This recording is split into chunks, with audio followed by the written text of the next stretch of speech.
besar mata kuliah setara 14 SKS untuk memberikan kesempatan mengaplikasikan pengetahuan teoritis yang diperoleh di kelas ke dalam lingkungan kerja sebenarnya.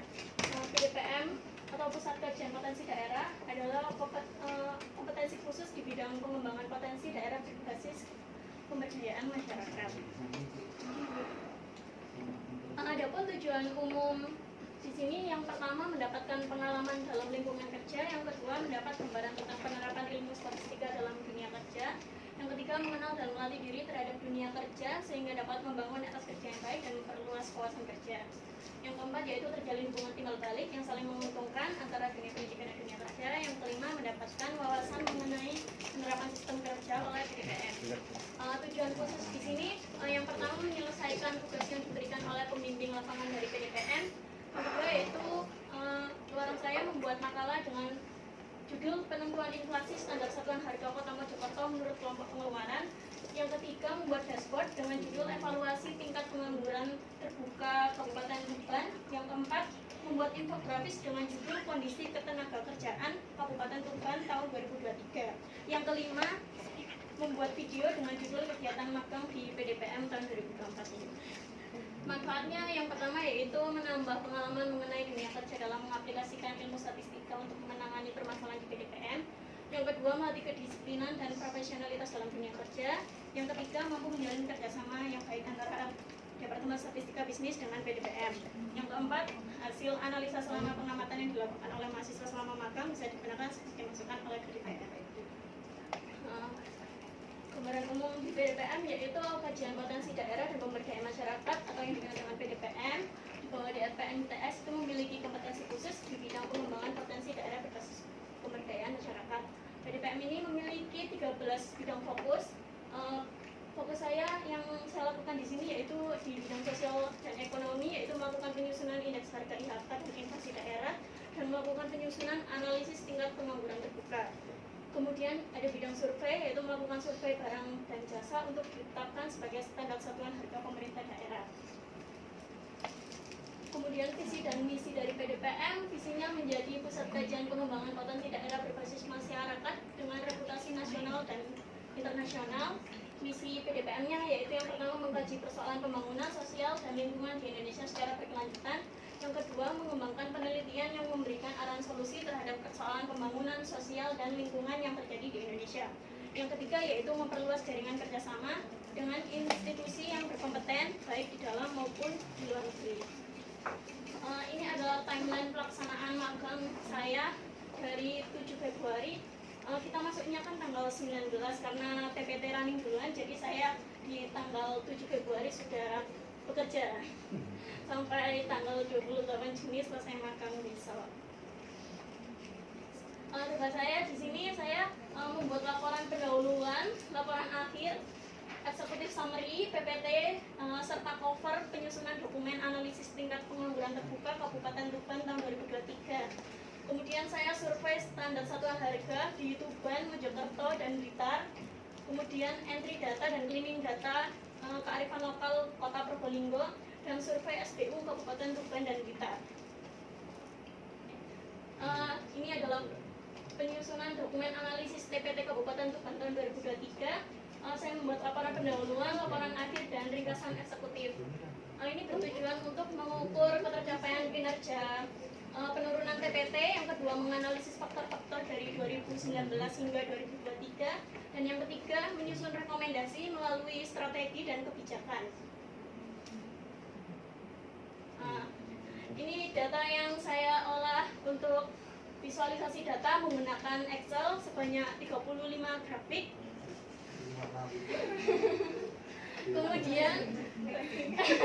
Kemudian capaian kinerja TPT juga saya mengevaluasi anggaran tahun 2023 dan evaluasi kinerja 2002 hingga tahun 2023 menggunakan DALEV. Kemudian scatter plotnya saya olah menggunakan Minitab. Kemudian saya membuat PowerPoint penyusunan dokumen analisis TPT Kabupaten Tuban tahun 2023, PPT laporan pendahuluan di tanggal 13 Februari 2024. Untuk presentasinya saya tidak ikut karena saya masih berada di Sidoarjo. Saya ikutnya di laporan akhir saja. pada tanggal 22 April 2024. Kemudian saya survei SSH Tuban, Mojokerto, dan Blitar. Jadi survei SSH ini mencari satuan biaya 1 hingga 3 harga secara online. Saya mengikuti di Kabupaten Tuban, Kabupaten Blitar, Kabupaten Mojokerto, dan Kota Mojokerto.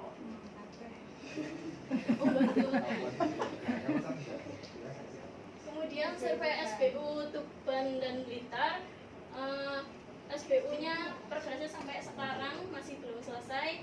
Kemudian SBU Tuban juga saya membantu, yaitu mencari satuan biaya umum di peraturan Bupati, Gubernur, dan Presiden. Kemudian saya mengupdate harga tiket pesawat, BBM, dan tarif tol itu yang terbaru melalui website Traveloka dan BPJT-PU. Kemudian di Kabupaten Blitar saya juga ini proyeknya Perda ini juga validasi SSH SBU, yaitu mengecek harga dan link barang yang sudah disurvei sesuai dengan batasan yang ditentukan. Biasanya batasannya itu min 20% sampai 20%. Kemudian cleaning SBU juga, yaitu seleksi data duplikat, koreksi kesalahan tipe, memeriksa konsistensi data, dan formatting penulisannya. Kemudian di kearifan lokal Kota Probolinggo yang dipegang oleh Cicil, saya membantu mengentri data komunitas dan cleaning data, merekode waktu kegiatan yang 1 bulan sekali jadi sebulan sekali, seperti itu. Kemudian ini adalah progres keluaran magang saya. Untuk sementara saya sudah bikin makalah dengan judul penentuan inflasi standar satuan harga Kota Mojokerto menurut kelompok pengeluaran. Kemudian ada infografis tentang ketenagakerjaan Kabupaten Tuban 2023. Kemudian saya juga membuat dashboard tentang evaluasi tingkat pengangguran terbuka. Ini output dari laporan yang saya susun kemarin, dan video magang yang masih di progres dengan teman-teman. Oke, jadi yang saya dapat di sini itu ada pelatihan membuat presentasi yang menarik, pelatihan membuat peta dengan AJIS, pelatihan menulis laporan dengan baik dan benar, mengikuti FGD dari proyek yang dikerjakan, lalu bekerja dan berkoordinasi dengan tim, dan berkoordinasi langsung dengan OPD. Challenge-nya, tantangannya itu mengerjakan tugas dari beberapa proyek secara bersamaan. Contohnya ada revisi TPT, tapi saya juga harus mengerjakan SBU dan validasi SSH. Jadi kemudian banyaknya tugas dari tingkat urgensi yang berbeda-beda, kayak tiba-tiba ayo SBU dikerjakan gitu. Terus ayo sudah dikirim Mbak Esa Putia ya. Banyak hal baru yang harus dipelajari secara cepat. Kemudian proses penyempurnaan laporan yang berkelanjutan, seperti revisi terus-menerus gitu. Kemudian untuk improvementnya saya lebih manajemen waktu, blocking time, terus mempelajari hal baru dari berbagai project. Dari teman-teman saya mendapat banyak gambaran baru. Kemudian learning by doing dan mengatur skala prioritas tugas yang diberikan.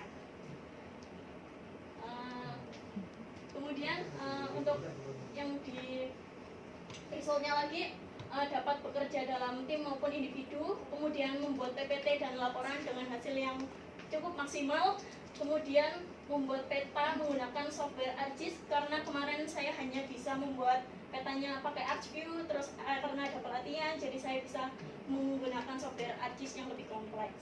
Kemudian membuka wawasan tentang dunia kerja, oh ternyata dunia kerja itu seperti ini gitu. Agak shock karena lembur-lembur juga. Banyak yang dikerjakan, harus mengatur waktu.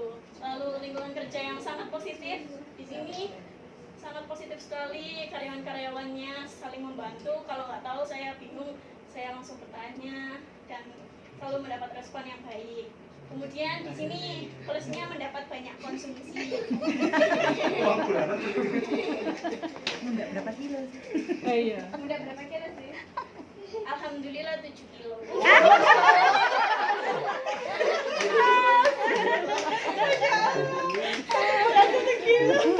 Boleh panggil loh. 7 kilonya dia masih begini ya. sekian presentasi dari saya. Terima kasih.